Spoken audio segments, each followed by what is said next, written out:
Hi and welcome back. Look what we have today, this gorgeous little watch. This is the Seiko rock-faced Alpinist. Now it's actually a European limited edition. The actual reference number is SPB 355J1 and I believe there's only 3,000 of these. So at some point they will sell out and you won't be able to get one. And it just looks so pretty. I must admit, it is a really kind of pretty watch, this one. I have a mini Alpinist, the black kind of sand dial, and I love that watch. I think it is absolutely stunning. And this one, yeah, the Alpinist range, they really seem to get right. There's something about them which is really nice. Before I get too far into the review though, I've got to say a big thank you to Ryan and team over at Francis Gaye of Coventry. They've got so much stock. If you're based in the Midlands, it'd be rude not to pop in and have a look to see what they've got. If you're a little bit further afield, check out their website. I'll leave links in the description below, and I dare say we'll sort you out a deal and get a watch straight out to you. So, just look at this. Sizes wise of this little beauty are 39.5 by 13 millimeters by 46.5, and the strap size is 20 mil. Now let's have a look at that dial. The dial is stunning. I think the dial on the Alpinist range, they always seem to get it just right, and this one is no exception. Now you can see where they got the rock face title from. The graduations on that dial, the way they've etched into there, does look pretty cool, and especially against these applied blued hour markers and the blued cathedral style hands. I think they are superb. There is plenty of lume on the hands, and these if I can point to them, these small little hour pips, they're, as yeah, Seiko do their lume exceptionally well. There's no ifs or buts there, and I must admit it is very nice. The way they've done it, I just think looks lovely. We do have the classic compass in a chapter ring there, which is turned by this crown here. Feels very positive from left to right. There's almost no play at all, and you can line it up however you want. Now the Alpinist range, I think it goes all the way back to like the late 50s, I believe it is, when they did the first Alpinist, and it's been kind of a bit of a, you know, one of their star watches. And this one, it just looks really nice. I think they really have done a nice job of it. We come out here, we have a flat sapphire crystal with AR coating. We do have a Cyclops, love it or hate it, it is on there. If it's one of these things you really can't live without, there are ways of removing these, but that's, you know, up to you. I personally don't mind it at all on this watch. It seems to be set right, and it does a good job of what it's, you know, it does its job very well.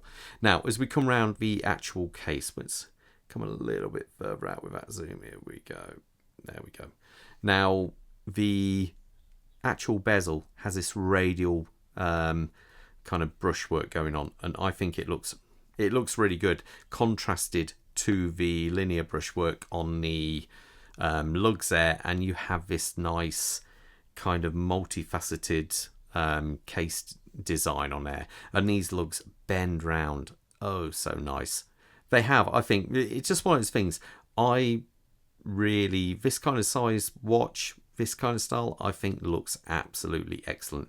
The crown, which has these very nice, well sculpted and beveled crown guards on there, as we unscrew it, 'cause it is a screw down crown, pops out nicely. Can I get the thing back in? A little bit temperamental. There we go, and there it is back in there.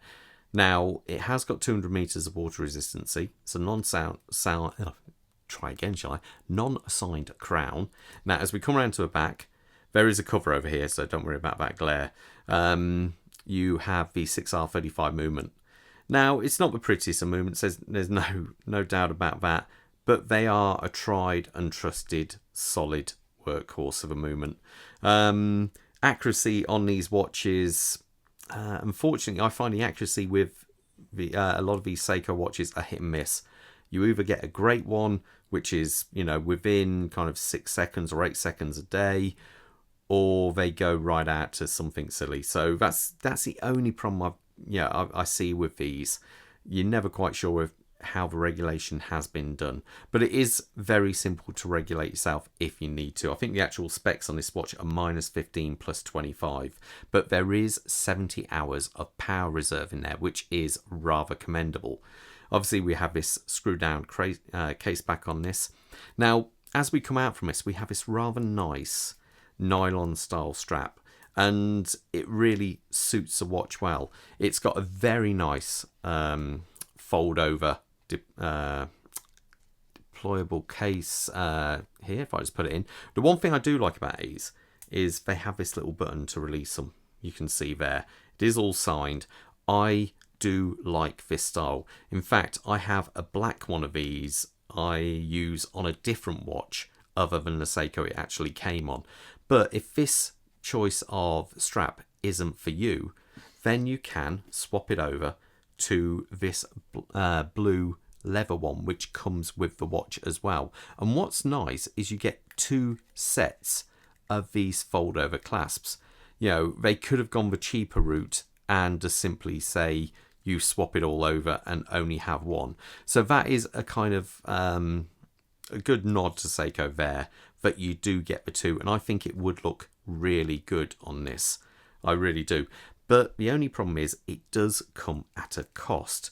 Now, the standard Seiko Alpinist, which are lovely, you know, again, a very nice watch, just a different dial, you're talking, I believe the RRP for one of them is about $660. Now, to be fair, you only get one strap, either like this or a bracelet. I think a bracelet is a fraction more, $690, I believe. But the limited edition is coming in at, I think it's coming on for £800. Seiko have really started pushing their prices up quite a bit.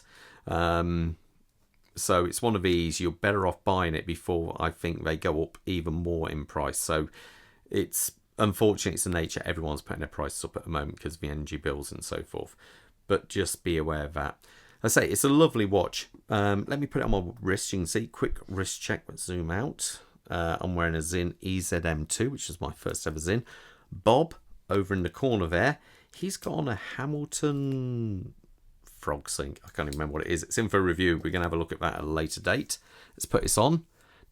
And there you go. A little bit tight at the moment, but that's, well, actually, it's a little bit tight. Let me show you how you adjust it so it makes more sense. Press this button, boom, release. And then it's oh so simple. So pull it out, go to the next one, and then click. It's a nice system.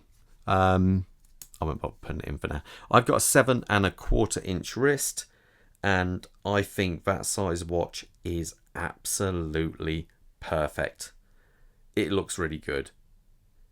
Anyway, hope you like the review, guys. If you want to know any more about watch, drop me a comment or check out Francis Gaye's website, who I'll leave in a link below, and a link to this watch. So all the best and stay safe out there. Bye.